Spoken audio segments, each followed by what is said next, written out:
오늘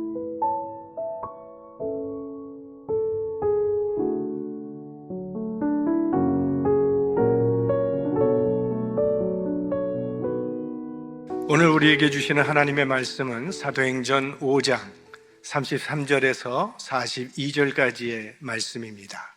우리 한 절씩 교독하겠습니다. 저희가 듣고 크게 노하여 사도들을 없이 하고자 할세. 바리새인 가말리엘은 교법사로 모든 백성에게 존경을 받는 자라. 공회 중에 일어나 명하여 사도들을 잠깐 밖에 나가게 하고 말하되 이스라엘 사람들아, 너희가 이 사람들에게 대하여 어떻게 하려는 것을 조심하라. 이전에 빌다가 일어나 스스로 자랑하며 사람이 약 400이나 따르더니 그가 죽임을 당하며 줬던 사람이 다 흩어져 없어졌고 그 후 호적할 때에 갈릴리 유다가 일어나 백성을 꿰어 죽게 하다가 그도 망한즉 줬던 사람이 다 흩어졌느니라. 이제 내가 너에게 말하노니 이 사람들을 상관 말고 버려두라.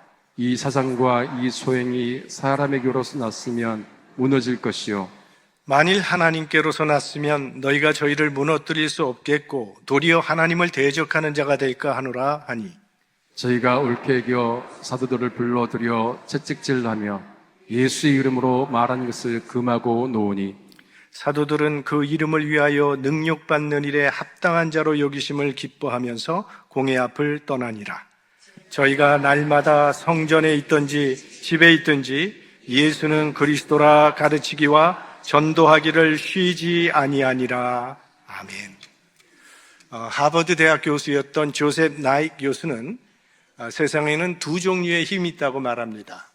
하나는 하드 파워, 강하고 딱딱한 힘, 그리고 또 하나는 소프트 파워, 부드러운 힘이라고 했습니다. 이 군사력, 경제력 같은 것이 이 하드 파워에 속하게 되는데, 이런 하드 파워를 가지고는 세상을 이길 수 없다고 말을 합니다. 예를 들어서 강한 군사력을 가지고 다른 나라를 제압해버리면 그 다른 나라는 또 가만히 있겠습니까? 여러 가지 방법으로 테러를 사용하든지 어떤 방법이든지 복수를 가해옵니다. 그래서 복수는 복수를 낳는 악순환이 계속됩니다. 그래서 하드 파워보다 더 중요한 것이 소프트 파워인데, 조셉 나이 교수는 가장 이 세상에서 강력한 소프트 파워는 스토리다, 이야기다 라는 말을 했습니다. 요즘 우리 한국 사람들은 카톡을 많이 사용하는데, 카톡뿐이겠습니까? 유튜브나 페이스북이나 이런 것들을 통해서 순식간에 수많은 사람들에게 메시지를 퍼뜨릴 수 있는 그런 세상이 됐습니다. 그래서 독재 정권이 가장 두려워하는 것이 바로 이 소프트 파워입니다. 북한 정부가 가장 두려워하는 것은요, 외부 세계의 정보가 국민들에게 전달되는 것이라고 합니다. 국민들에게 이 외부 세계의 이야기가 들어가면 그들도 자유를 달라고 할까 봐 두려워한다는 것이죠. 그래서 아주 필사적으로 그것을 막습니다. 그런데 이 교회의 힘도 역시 소프트 파워, 이 스토리에 있습니다. 교회의 힘은 복음의 스토리에 있고 그 스토리의 중심은 예수 그리스도십니다. His story. 예수 그리스도의 십자가와 부활이 이 교회를 움직이는 능력이 되는 것이고 세상을 변화시키는 능력이 되는 것입니다. 하드 파워로는 절대로 세상을 진정으로 변화시키지는 못합니다. 세상을 변화시킬 수 있는 진정한 능력은 예수 그리스도의 복음입니다. 그래서 예수님께서는 사도들에게 땅끝까지 이르러 내 증인이 되라고 명하신 것입니다. 그 말씀대로 예수님의 사도들은 어디를 가든지 이 예수 그리스도의 죽음과 부활을 계속 선포했던 것이고, 또 사내들인 공회는 필사적으로 이 사도들의 입을 막으려고 했던 것입니다. 사도행전 지난번 4장에서는 베드로가 나면서부터 걷지 못하는 안진뱅이를 걷게 함으로 많은 사람들이 그에게 모였을 때, 이것은 내가 일으킨 기적이 아니라 나사렛 예수의 이름의 능력으로 일어난 기적이니까 예수를 믿으라고 설교를 했습니다.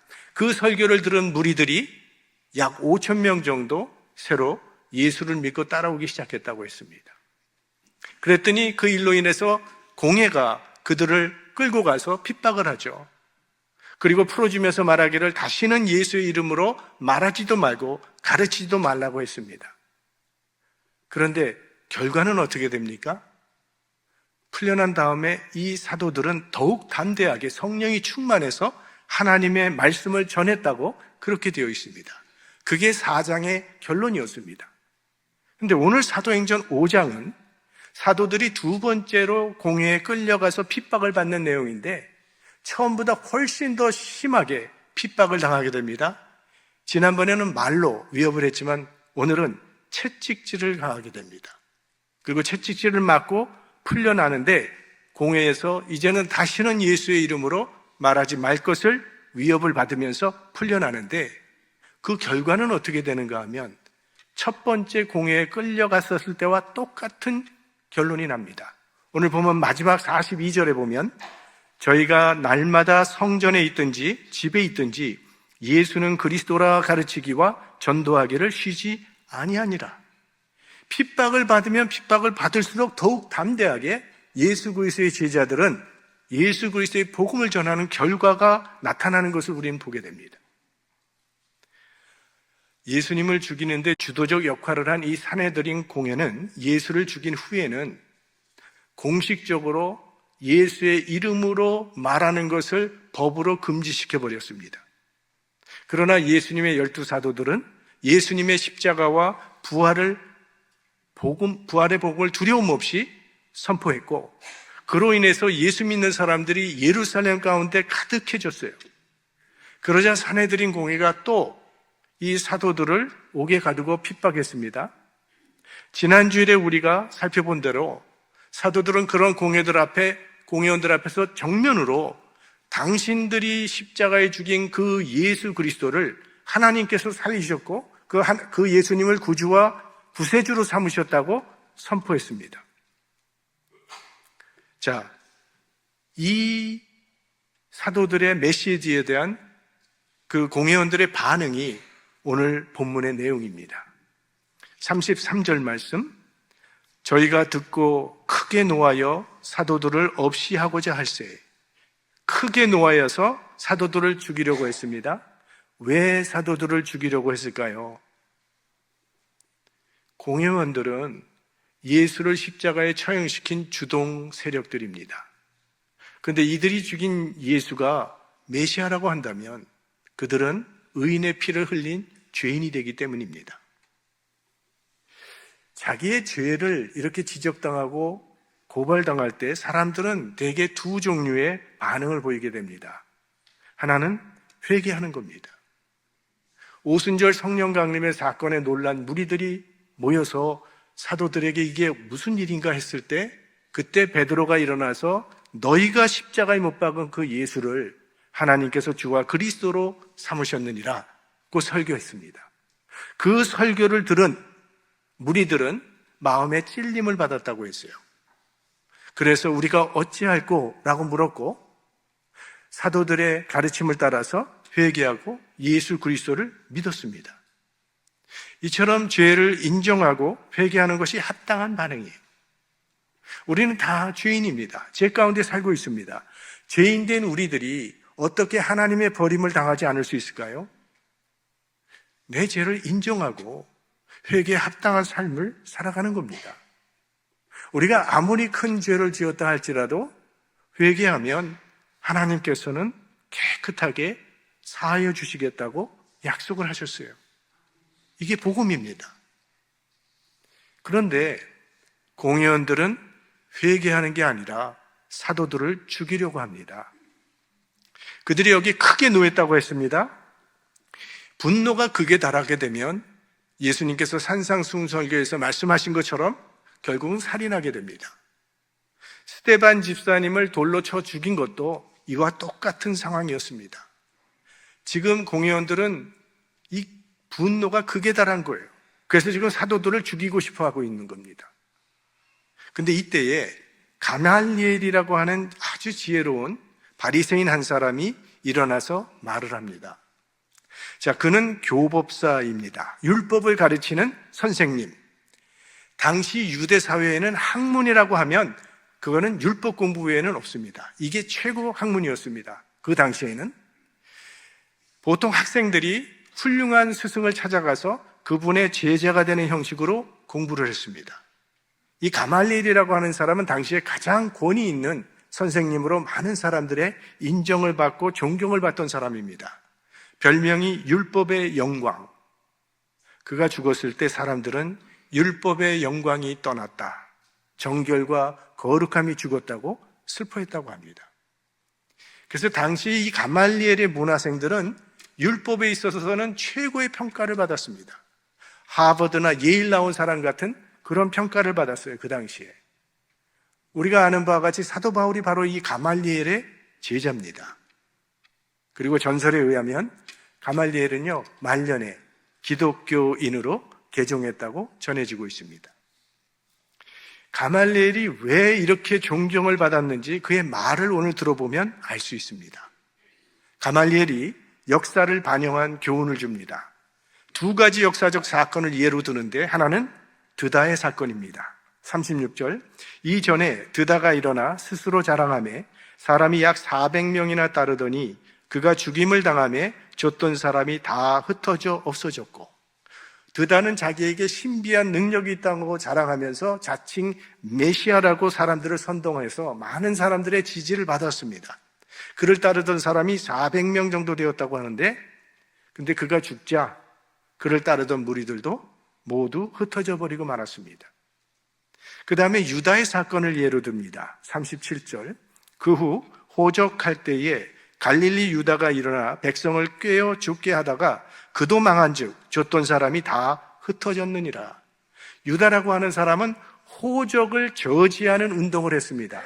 하나님의 백성이 이방 나라에 세금을 내는 것은 옳지 않다고 하면서 민족 의식을 고취시켜 줬어요.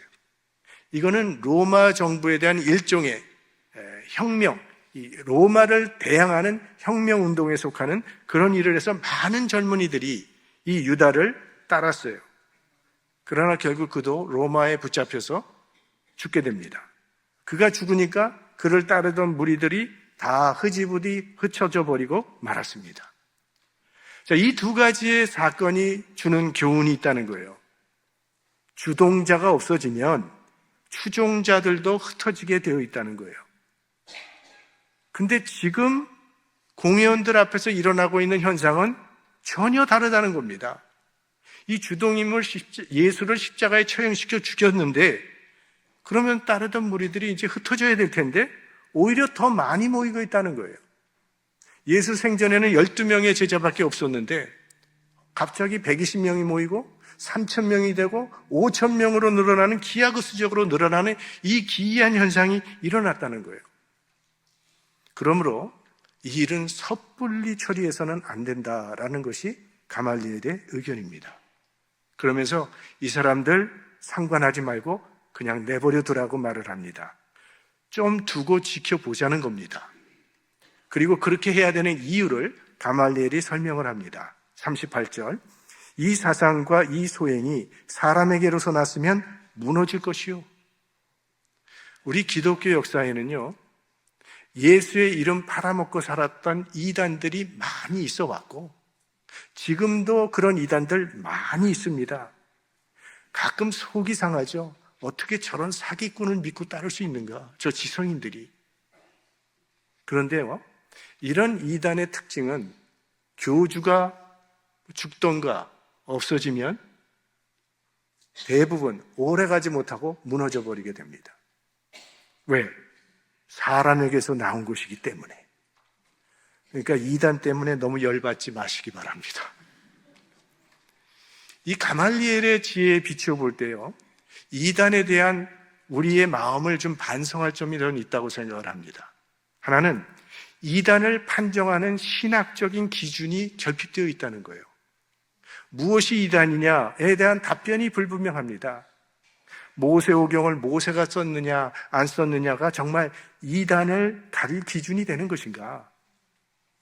방언이 성령 받은 증거라고 주장하는 것이 과연 이게 이단으로 정죄할 만한 일인가? 라는 거죠. 한때는요, 이 단추, 우리가 매일 쓰는 이 단추를 써도 되느냐 안 되느냐로 이단을 규정하기도 했습니다.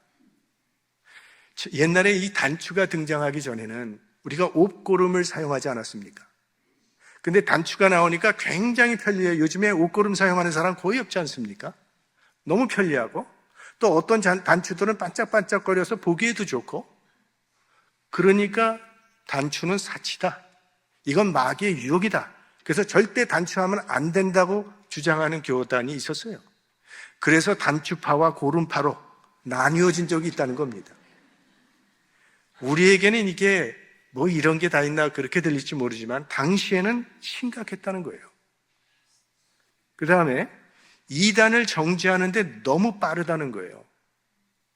여러분이 이름만 들으면 알만한 우리 캘리포니아에 있는, 지금도 있는 대형 교회 중에 하나가 방언을 강조하고 저 귀신론이 이상하다고 해서 한때 우리 한인교회 총회에서 저거 이단이다 라고 정죄했어요. 그런데 몇 년 후에 이단 아니다 라고 번복했어요. 내가 분명히 알 수 없는 일에 대해서 급히 정죄를 내리는 것은 현명하지 않습니다. 가말리엘의 말처럼 두고 볼 필요가 있어요. 가말리엘이 이 일을 더 신중하게 지켜보자고 말한 또 하나의 중요한 이유가 있습니다. 39절. 만일 하나님께로서 났으면 너희가 저희를 무너뜨릴 수 없겠고, 이 세상에서 가장 어리석은 일은요, 하나님의 뜻을 대적하는 일입니다. 이 바로가 하나님이 보낸 모세를 대적했죠. 그러나 하나님의 뜻대로 출애굽의 역사는 이루어졌습니다. 헤롯이 아기 예수를 죽이려고 했습니다. 그러나 하나님의 뜻대로 예수 그리스도는 인류의 구세주가 되셨습니다. 우리 기독교가 걸어온 길을 생각해 보십시오. 얼마나 많은 적들이 기독교를 무너뜨리고자 했습니까? 기독교 뿌리를 뽑아야 되겠다고 얼마나 심하게 핍박했습니까? 사도 바울도 그 중에 한 사람이었죠. 로마의 원형극장에서 얼마나 많은 사람이 죽어나갔습니까? 그래서 기독교라는 나무는 피를 먹고 자란다는 말까지 나왔습니다. 근래에는 공산주의가 또 기독교를 얼마나 핍박했습니까? 정치적으로 박해했고, 과학적으로 비논리적이라고 비난했고, 경제적으로 고립시키고, 사회적으로 소외시키면서 끊임없이 핍박하고 박해를 가해왔습니다. 그러나 소용이 없었어요. 오히려 저 크게 성장했습니다. 왜냐하면 기독교는 하나님께로부터 나왔기 때문입니다. 앞으로 우리 기독교는 세상 끝까지 확장될 것입니다. 하나님께서 세우신 뜻은 누구도 무너뜨릴 수가 없기 때문입니다. 이 가말리엘의 판단은 대단히 합리적이고 이성적이에요. 하지만 가말리엘의 이 판단이 항상 맞는 것은 아닙니다. 가말리엘이 말하기를 사람에게서 난 것은 무너진다고 했는데, 사람으로부터 난 것 중에 무너지지 않는 것이 얼마나 많습니까? 불교는 2500년의 역사를 가지고 있습니다. 지금 전 세계적으로 불교 신자는 5억 5천만 명. 이슬람교도는요, 숫자가 거의 20억 명이나 돼요. 엄청난 영향력을 세상에 끼치고 있습니다. 그러니까 가말리엘의 판단대로 하면 불교도 하나님으로부터 난 것이고 이슬람교도도 하나님으로부터 난 것이 되는 셈이죠. 하나님으로부터 난 것은 무너지지 않는다 그랬으니까. 그래서 가말리엘의 판단이 항상 옳지는 않다는 말이에요. 물론 우리가 영원이라고 하는 관점에서 볼 때는 가말리엘의 말 그대로 하나님의 일은 영원히 설 것이고 사람의 일은 무너지게 되는 것이 사실입니다. 하지만 이 유한한 인생을 살고 있는 우리들은 언제까지나 지켜보기만 하면서 판단을 유보할 수는 없다는 거예요. 버나드 쇼라는 사람의 묘비에 이런 말이 있다고 제가 말씀드렸잖아요. 내 우물쭈물하다가 이렇게 될 줄 알았다.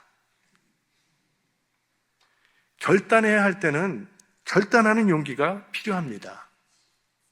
오늘 공회원들은요, 지금 사도들을 통해서 일어나고 있는 일들이 이게 하나님으로부터 난 것인지 사람으로부터 난 것인지 판단할 수 있는 충분한 증거가 그들 앞에 있다는 거예요. 예수님께서 중풍병자를 고치셨을 때 사람들이 다 놀라면서 우리가 도무지 이런 일을 보지 못했다고 하면서 하나님께 영광을 돌렸습니다. 그게 하나님께서 하신 일이라고 인정했다는 이야기예요. 그러니까 하나님께 영광을 돌렸죠. 자, 지금 사도들을 통해서도 하나님이 아니면 하실 수 없는 표적과 기사들이 지금 날마다 일어나고 있습니다. 사도들을 통해서 수많은 병자들이 질병에서부터 구원을 받고 있고, 베드로의 그림자가 스쳐만 가도 병이 낫단 말이죠. 공회에서는 사도들을 너네 다시는 예수 이름으로 말하면 죽이겠다고 위협을 해도 우리는 사람보다 하나님께 순종하는 것이 옳다고 하면서 목숨을 걸고 복음을 증거하고 있습니다. 그리고 복음을 들은 수많은 사람들이 회개하고 예수 그리스도를 믿고 따르고 있습니다. 그리고 그 사도들을 중심으로 해서 믿는 사람들이 자기 소유를 자기 것으로 여기지 아니하고 다 내어놓고 가난한 형제들과 함께 나누는, 이건 지상에서 볼 수 없었던 사랑의 공동체가 이루어지고 있습니다. 모이기만 하면 하나님을 찬양하죠. 함께 기도하죠. 함께 하나님의 말씀을 배우면서 이 세상에 선한 영향력을 끼치면서 백성들의 칭송을 날마다 받고 있습니다. 이만하면 하나님의 일이라는 것을 충분히 알 수 있지 않습니까? 혹시 우리 가운데 아직도 예수님이 구세주인지 아닌지 믿지 못하는 분은 없게 되기를 바랍니다. 공회원들도 이것은 하나님이 하시는 일이라는 양심의 소리를 들었을 겁니다. 하지만 인정하면 자기들이 무너져 내리니까 마음을 완악하게 하고 있는 거죠. 오늘 전체적인 내용으로 볼 때 가말리엘이 존경받을 만한 율법사인 것은 틀림없는 사실입니다. 지금 그는요, 이 공회원들이 너무 흥분되어 있다고 판단했어요. 무슨 일을 결정할 때 흥분된 상태에서 처리하는 것은 결과가 좋지 않습니다. 그래서 먼저 흥분을 가라앉히는 것이 좋습니다. 지금 진행되고 있는 이 재판은 냉정을 잃어버린, 이건 감정적인 재판이에요. 흥분하면 법은 무너지게 되고 그 재판은 공정성을 잃어버리게 됩니다. 그래서 가말리엘이 지금 먼저 공회원들의 마음을 진정시키고 있는 겁니다. 34절 말씀, 바리새인 가말리엘은 교법사로 모든 백성에게 존경을 받는 자라. 공회 중에 일어나 명하여 사도들을 잠깐 밖에 나가게 하고.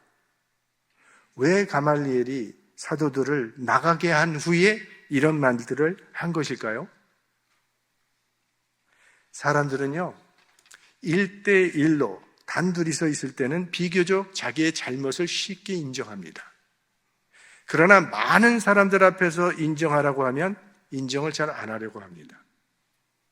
부모가 자녀들을 지적할 때, 자녀의 잘못을 지적할 때 친구들이 많이 있는 가운데 너 잘해서 잘못해서 따지면 자기 잘못 잘 인정하지 않아요.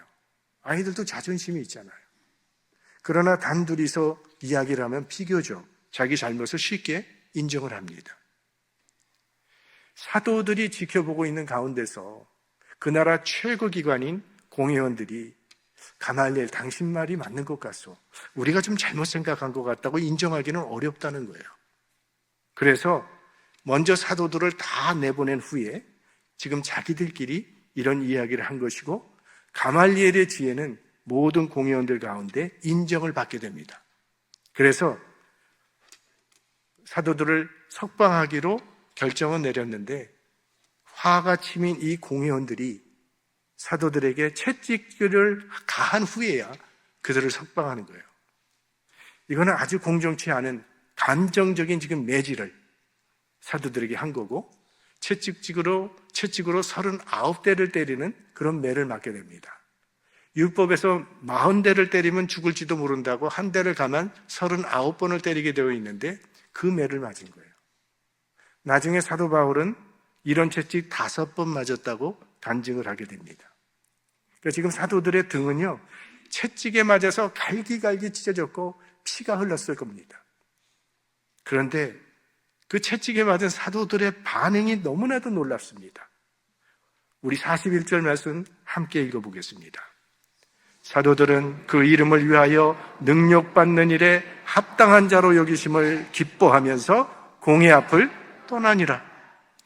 예수 이름으로 핍박받는 것을 기뻐했다고 말을 해요. 이건 이해가 되지 않는 기쁨 아닙니까? 대통령 선거에 이겨서 기뻐한다면 이해할 수 있죠. 비즈니스가 대박이 터져서 기뻐한다면 그것도 이해할 수 있고, 월드컵 축구 경기에서 MVP, Most Valuable Player 상을 받았다면 그건 기뻐할 수 있죠. 그런데 사도들은 예수를 위해 능력받는 일에 합당한 자로 여김을 받은 것을 기뻐했다, 이렇게 말하고 있어요. 아마도 이때 사도들은요, 예수님께서 산상수훈에서 하신 말씀을 떠올렸을 겁니다. 마태복음 5장 11절 12절 말씀입니다. 함께 보겠습니다.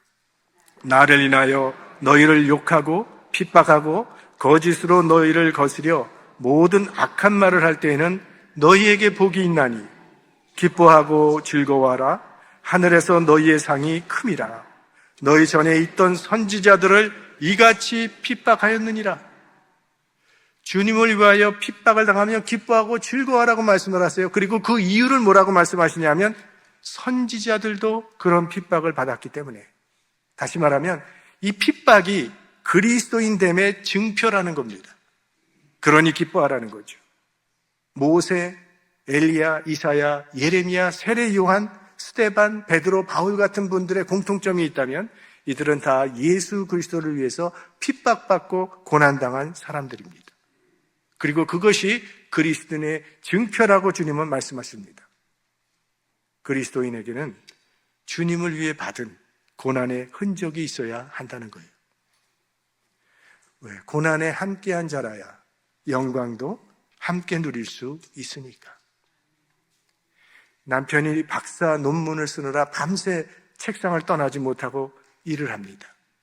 아내도 그 남편의 뒷바라지를 위해서 투잡을 뛰면서 열심히 함께 고생을 합니다. 고생 끝에 드디어 남편은 박사학위를 받게 되었습니다.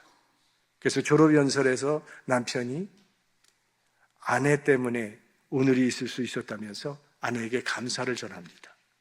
아내도 그런 말을 들으며 함께 기뻐하며 함께 감격의 눈물을 흘립니다. 왜? 함께 고난받았기 때문에 영광도 함께 누리게 된 것이죠.